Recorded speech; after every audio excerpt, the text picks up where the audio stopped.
এই যে অন্তর্বর্তী সরকার, এটার নাম দিচ্ছি আমি হিজরা সরকার। হিজরা সরকার এই কারণে যে হিজরার থেকে যেমন কোনো সন্তান আশা করা যায় না, অন্তর্বর্তী সরকারের থেকেও আওয়ামী লীগের নিষিদ্ধ এটা আশা করা যায় না।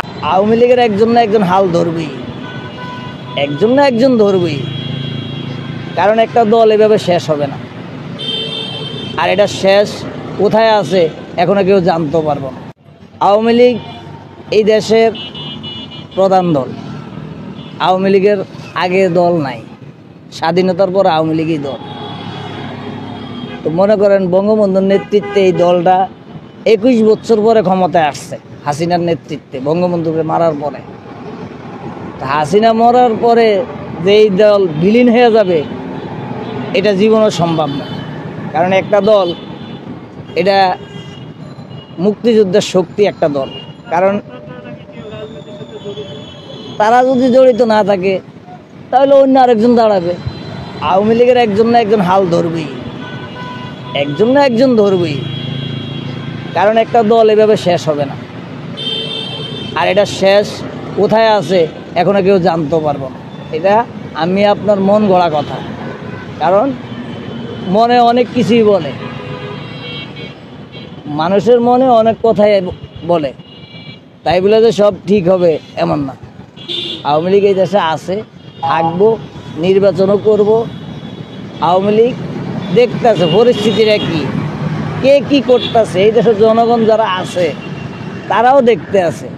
ওই আপনার পারলো না তো তেলের দাম কমাইতে, পারলো না তো চাউলের দাম কমাইতে, পারলো না তো সিন্ডিকেট ভাঙতে, তাহলে আওয়ামী লীগ খারাপ করছে কই? এখন তো মানুষ এটাই বুঝতেছে আমরা আগেই ভালো ছিলাম, এখন তো ভালো নাই, এখন অশান্তি, এখন চারিদিকে অশান্তি। কেন? আজকে স্কুল কলেজে মারামারি, শিক্ষা প্রতিষ্ঠানে মারামারি, আমাদের ছেলেমেয়েরা ঠিকমতো লেখাপড়া করতে পারতেছে না। কেন? এর জবাবটা দিব কে? আগে নয় হাসিনার সমস্যা ছিল, এখন সমস্যাটা কার? তাহলে আমি মনে করি এই দেশে আওয়ামী লীগ অবশ্যই নির্বাচন করবে। তাদের সাথে কথাবার্তা বলা দরকার খুবই জরুরিভাবে। কারণ আওয়ামী লীগ ছাড়া এই দেশে নির্বাচন হবে না।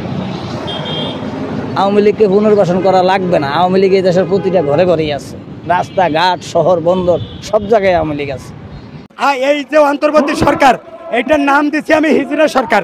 হিজরা সরকার এই কারণে যে হিজরার থেকে যেমন কোনো সন্তান আশা করা যায় না, অন্তর্বর্তী সরকারের থেকেও আওয়ামী লীগের নিষিদ্ধ এটা আশা করা যায় না।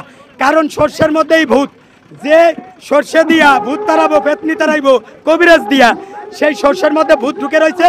দ্যাট মিনস এই উপদেষ্টা পরিষদের মধ্যে 2/3 আওয়ামী লীগের দোসর এবং রয়ের এজেন্ট, যে কারণে যাদেরকে দিয়ে আওয়ামী লীগ নিষিদ্ধ হবে, যাদেরকে দিয়ে সংস্কার হবে, তারাই আওয়ামী লীগের পুনর্বাসন করতেছে। সুতরাং এই যেমনিভাবে আমরা শেখ হাসিনাকে 5ই আগস্টে আমরা এদেশ থেকে বিতাড়িত করছি, এই উপদেষ্টাদেরকেও বিতাড়িত করে সর্বদলীয় আওয়ামী লীগ ব্যতিরিকে, দোসর ব্যতিরিকে সর্বদলীয় একটা জাতীয় সরকার, অথবা জুলাই যোদ্ধাদেরকে যারা সশরীরে যুদ্ধ করছে তাদেরকে নিয়ে একটা বিপ্লবী সরকার গঠন করে তারপরে আওয়ামী লীগ নিষিদ্ধ করতে হবে, তারপরে সংবিধান নতুন করতে হবে, তারপরে গণভোট করতে হবে। একের পর এক পুলিশ, র্যাব, বিজিবি, সমস্ত স্কুল, কলেজ, ভার্সিটি থেকে আওয়ামী লীগকে বাটি চালান দিয়ে খুঁজে খুঁজে ডিএনএ টেস্ট করে করে আওয়ামী লীগকে নিষিদ্ধ করতে হবে। তাছাড়া এদেশে যদি আওয়ামী লীগ, এই উপদেষ্টারা থাকে, আওয়ামী লীগ নির্বাচনের সুযোগ পায়, তাহলে জুলাইয়ের যারা যোদ্ধা এবং যারা সাধারণ জনগণ, তাদেরকে আওয়ামী লীগ কচু কাটা করবে। লক্ষ লক্ষ এই জুলাই যোদ্ধাদেরকে তারা প্রকাশ্যে ছুরি দিয়ে গরু জবাইয়ের মতো কোরবানি সামনে আসতেছে, জবাই দিবে।